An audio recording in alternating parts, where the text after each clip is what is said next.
আসসালামু আলাইকুম রহমতুল্লাহ। কী অবস্থা সবার, কেমন আছেন? আজকে আবার নতুন একটি ব্লগে আপনাদেরকে স্বাগত জানাচ্ছি পেজ লাইফ অফ এশারুল ইসলাম থেকে। আজকে বসুন্ধরার ভিতর থেকে আপনাদের সুন্দর কিছু মনোরম ভিউ দেখাবো এবং সাথে কিছু গল্প করব। তো আজকে আমার উদ্দেশ্য হচ্ছে নারায়ণগঞ্জ বলতাগাউছিয়া। সেখান থেকে আমি আপনাদের সামনে বেশ কিছু রাস্তা, যেটা পূর্বাচল হাইওয়ে 300 ফিট, বহু মানুষের কাঙ্ক্ষিত জায়গা, তো এখান থেকে আমি আপনাদের সামনে থাকব। ডক্টর ইউনূস ধার্মিক মানুষ না, উনি একজন লিবারাল ডেমোক্র্যাট। হাসিনার মতো তাহাজ্জুদের গল্প উনি শোনান না, অথচ ডক্টর ইউনূসের হাত ধরেই হজ্জের জন্য বিশেষ অ্যাপ তৈরি হলো। দোয়া থেকে শুরু করে চিকিৎসা পর্যন্ত পাবেন যাত্রীরা।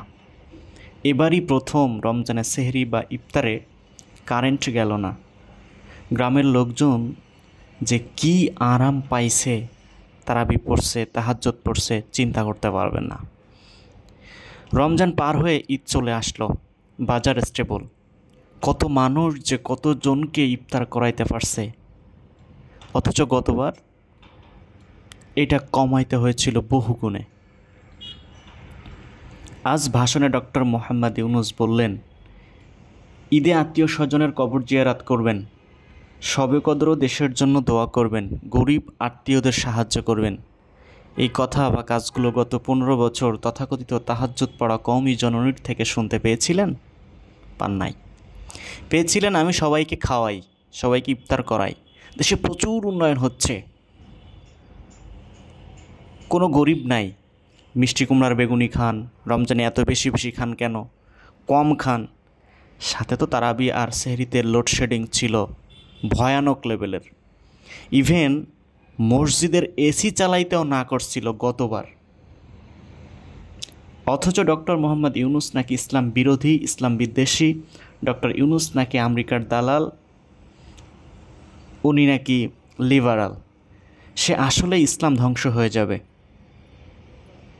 সে আসলে নাকি ইসলাম ধ্বংস হয়ে যাবে।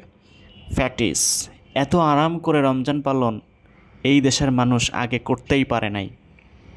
বলা যায় বিগত এক যুগেরও বেশি সময় ধরে করতে পারে নাই। সাথে চাঁদরাতে অনুষ্ঠানের ঘোষণা দিছে, ঈদের দিন হবে বাংলা সালতানাতের ঐতিহ্যবাহী ঈদ মিছিল। ডক্টর ইউনূসের হাত ধরেই আমাদের এই বাঙালি মুসলমানের ঐতিহ্য পুনরুদ্ধার শুরু হলো। ভাই, লেবাস দেখে, পারসেপশন দেখে বা ধর্মের মুখোশ দেখে কে ভালো কে খারাপ প্রচার কইরেন না। অযোগ্যরাই কেবল চুরি করে, খুন করে, গুম করে, এসে তাহাজ্জুদের গল্প শোনায়। যোগ্যরা দায়িত্ব পাইলে গল্প না শুনিয়ে মানুষের ধর্ম পালনটাকে সহজ আর সুন্দর করে দেয়। একজন শাসকের জন্য এর চেয়ে বড় ইবাদত আর কী হতে পারে? একটু ভেবে বলুন তো। এই বয়সেও ডক্টর ইউনূস সাহেব তার প্রচণ্ড প্রচেষ্টা, ইফোর্টকে কাজে লাগিয়ে যতটা না দেশের উন্নয়ন এবং দেশকে এগিয়ে নিয়ে যাওয়ার কাজে ব্যবহার করতে পারছে, তার থেকেও বহুগুণে তাকে হাসিনার ক্ষত সারায়ে উঠতে ব্যবহার করতে হচ্ছে। হাসিনার রেখে যাওয়া বিশাল বিশাল ক্যান্সার থেকেও মারাত্মক এবং ভয়ঙ্কর ক্ষতগুলা যদি না থাকতো, তাহলে দেশ আরও আগায় নিয়ে যাওয়া সম্ভব ছিল। তার এই সামান্য সময়ে অবস্থান করার মধ্য দিয়ে সে যে পরিমাণ ইফোর্ট দিচ্ছে এই ক্ষত সারাতে, যদি এই ক্ষতগুলো না থাকতো তাহলে দেশটাকে আরও বেশি ইফোর্ট দিয়ে সামনে এগিয়ে নিয়ে যেতে পারতেন তিনি। ইউনূস সরকারের সফলতা ব্যর্থতা নিয়ে আরও একটা গল্প শোনাই ফেসবুক ওয়াল থেকে। টিমে নতুন কোনো মেম্বার এলেই তারে আলাদা করে চেনানো লাগতো যে বাংলাদেশ কই।